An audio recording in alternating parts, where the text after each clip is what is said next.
A quiet rebellion. Sly clearly could not push Riot much farther, not without releasing a whole album of silence, and not perhaps without losing the audience he had worked to win. Fresh, the album that did follow, in 1973 showed Sly clicking his heels for Richard Avedon's camera, and the songs did their best to keep up with the title and the cover.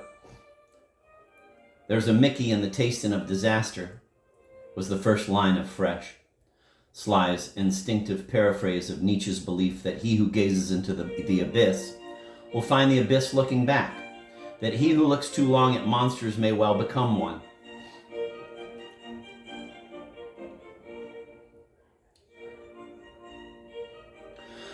The music was good, but it lacked the fire of Riot, the tiny explosions of a bass riff or a horn part stuttering along vocal lines, ambushing words and transforming emotions. Save for Que Sera Sera, which Sly and Rosie Stone turned into a blues, this following months of bizarre rumors of a romance between Sly and Doris Day.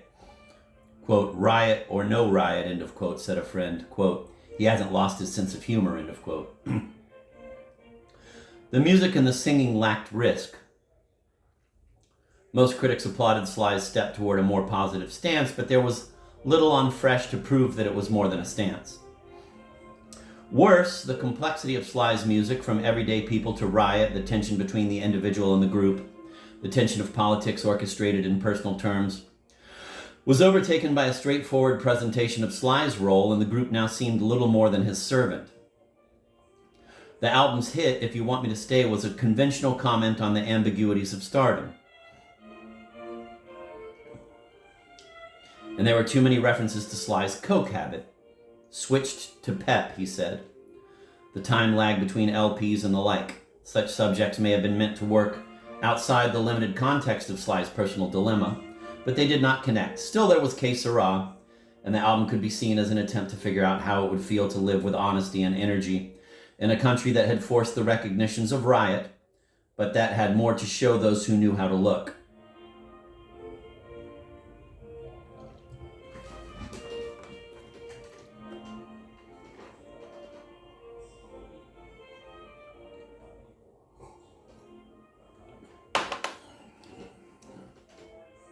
A tour followed the release of Fresh, the first Sly and the Family Stone had made in 2 years. 2 original members had quit and been replaced. And the show I saw in Berkeley in the summer of '73 was both interesting and a fraud. It was Sly's homecoming concert, and he presented it as such. His last in the Bay Area had been a post-Riot shambles, with Sly walking off the stage after a few bitter minutes, shouting something about how the audience couldn't handle what he had to give them.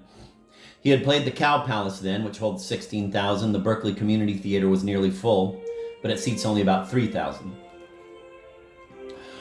Sly celebrated trumpet player Cynthia Robinson's birthday by bringing her mother out on stage. He talked quietly about his parents, smiling broadly, trying to get across how appropriate it seemed to him that his mother had given him the ideas for some of his best songs.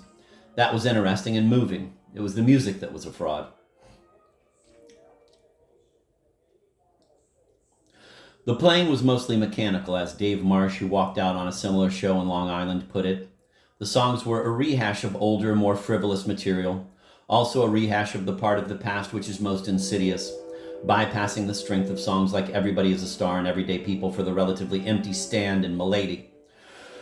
There was not a single tune from Riot. The only performance that had conviction was a stunning Que Sera, which for a moment almost saved the show, and the concert ended, as all Sly's concert ended back in the Woodstock days, with I Want to Take You Higher, which was always facile and is now a stupid lie. It wasn't even an effective one. The audience probably wanted to go farther more than they wanted to be taken higher. And the old piece of frenzy fizzled out in 3 or 4 minutes, as if neither the audience nor the band had much heart for the deception.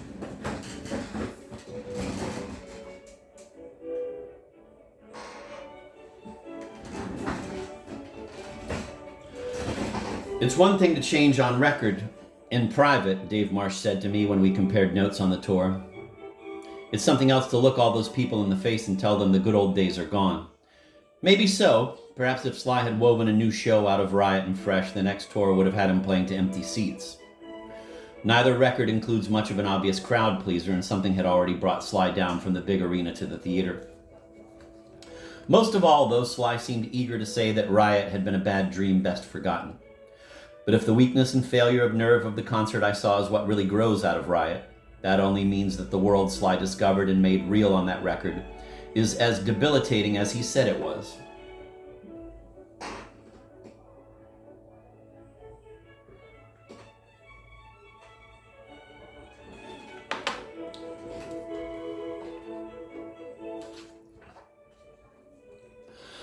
Whether the retreat is one of vision, as I think it is in Sly's case, or of craftsmanship and accounting, as with many black record producers, Sly's truest work has its own momentum. Never trust the artist, trust the tale, D.H. Lawrence wrote, noting that American artists, because they cannot escape their audiences, are always desperate to cover up whatever they reveal. Sly's work penetrates into black politics just as it changed black music and haunts black movies. The turnaround of the Black Panther Party from the politics of violent rhetoric and armed self-defense to the politics of elections and alliance with the black church parallels the retreat of the black producers into Fresh. The Panther retreat may produce the same kind of guarded success. It may also tell us how necessary such retreats are. But it is worth remembering that Eldridge Cleaver and Huey Newton fought a war over this change in politics, a very strange war. After a murderous shootout provoked by the Oakland police in 1968, Cleaver was to be returned to prison as a parole violator. He was willing to stand trial, but he was convinced he would be killed in jail. He would not go back. And there was more to it. He told Jean Marine, quote, "When I went back to prison before, it didn't matter, Nobody cared about me anyway. I was in the same prison, The prison of being alone. Out or in, it didn't matter. But this time I've found something. Since I've been in the movement and working with all these cats, I've found people who really dig me, people I really dig. People care about me, people like me. I've never had that before, never at all. I can't go back in there now and leave that out here. I've got friends.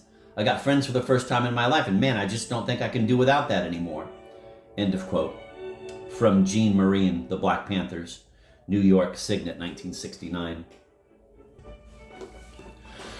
Pushed into a corner, Cleaver jumped bail, escaped to Cuba, and eventually set up headquarters in Algeria. There, if the Panther newspaper is accurate, he terrorized his wife, took a new mistress, murdered a rival, and tumbled into fantasies of sweeping across America at the head of a guerrilla gang. He denounced Newton, tried to seize the party from exile.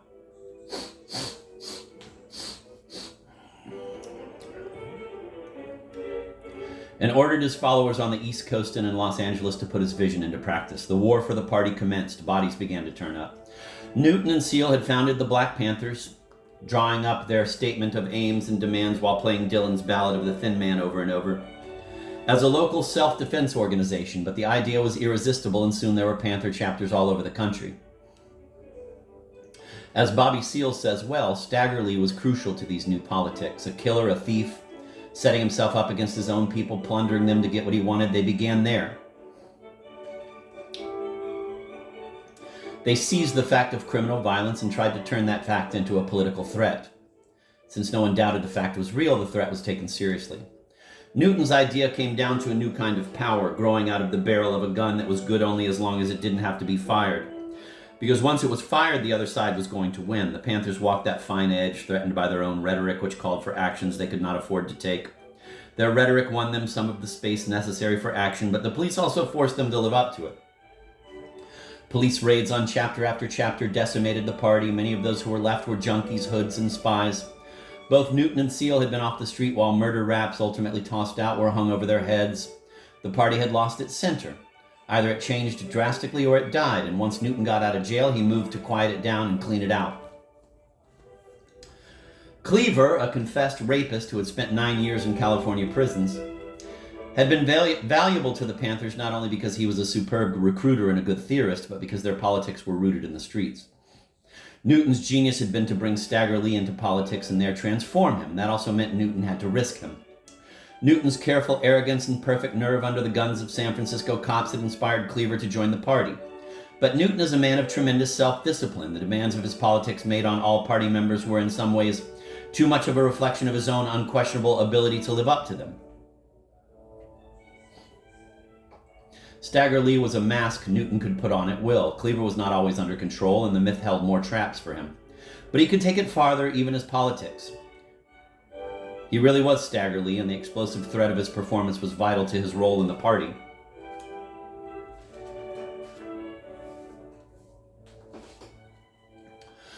Cleaver's worth lay in his ability to balance that role between his exploitation of it and it of him.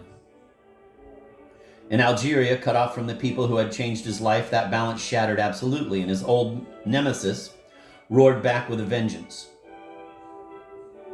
He had been a political man whose politics were rooted in a vitality and rage that had once come out in crime, but he emerged a criminal once again, out for blood.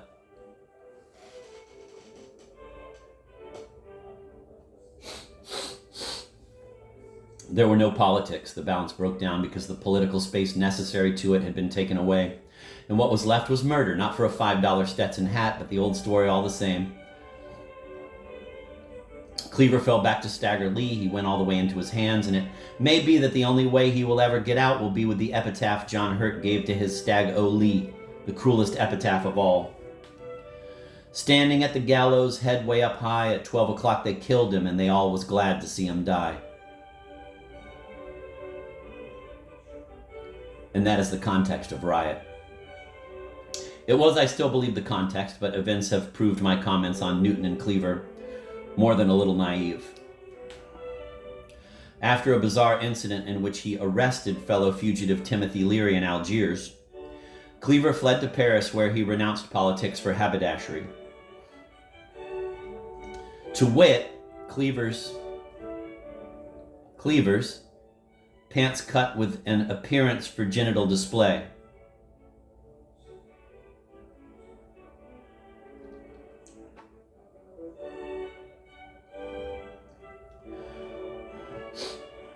To wit, Cleaver's, quote, Cleaver's, end of quote, pants cut with an appurtenance for genital display.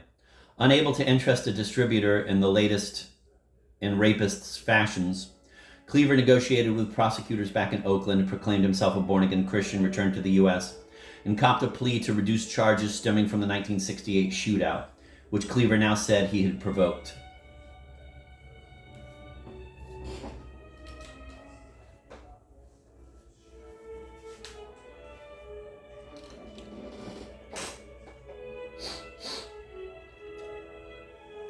Free at last, he became a shill for the far right, ran unsuccessfully for office as a Republican, and in 1988 was convicted on charges of burglary and cocaine possession. He died in 1998. Newton's story is worse. After the disintegration of the Black Panther Party in the early 70s, Newton received a PhD from the University of California at Santa Cruz and attempted to set up small-scale protection rackets in Oakland. Over the next years, he was charged with many crimes, including the murder of a prostitute. He later admitted to friends that he had killed her for no real reason, and also he had ordered the murder of a Panther bookkeeper. He fled to Cuba. When he returned to face trial, an attempt was made to kill a witness. Finally, the charges were dismissed. Numerous further arrests followed for drunk driving, weapons possession, and embezzlement, and Newton was briefly imprisoned for parole violations. He had become an alcoholic and a cocaine addict. On August 22, 1989, when for the first time in more than 20 years Newton was legally clean, he was shot to death by a crack dealer on a sidewalk in Oakland. He was 47. These events and Sly's understanding of his own career came together, as most likely they never will again, to form a music of extraordinary depth and power. Sly questioned his earlier music and our love for it. He implied that whatever the beauty of Everybody is a Star, that may have been only another way of saying that everybody is a mark. Sly's work was deeply personal and inescapably political, innovative and tough in its music, literate and direct in its words, a parody of the past, and an unflinching statement about the present that its present has hardly contained. Sly returned to the pop arena at a time when black music had remade itself on terms he had defined. He damned those terms and invented new ones. He recognized the expectations of his audience and moved to subvert them. If after a time he allowed his audience to subvert his work, or simply played on and followed where his music led, There's a Riot Going On stands as a quiet, bitter, open act of rebellion. It is a rebellion the resolution of which depends as much on the audience as it does on Sly Stone, and a rebellion which, as music or politics, is not likely to work itself out for a long time. And if that musical insurrection can be captured in a line, it is probably a remark Joseph Van Sternberg once made, quote, "Obviously, it is easier to kill than to create," end of quote.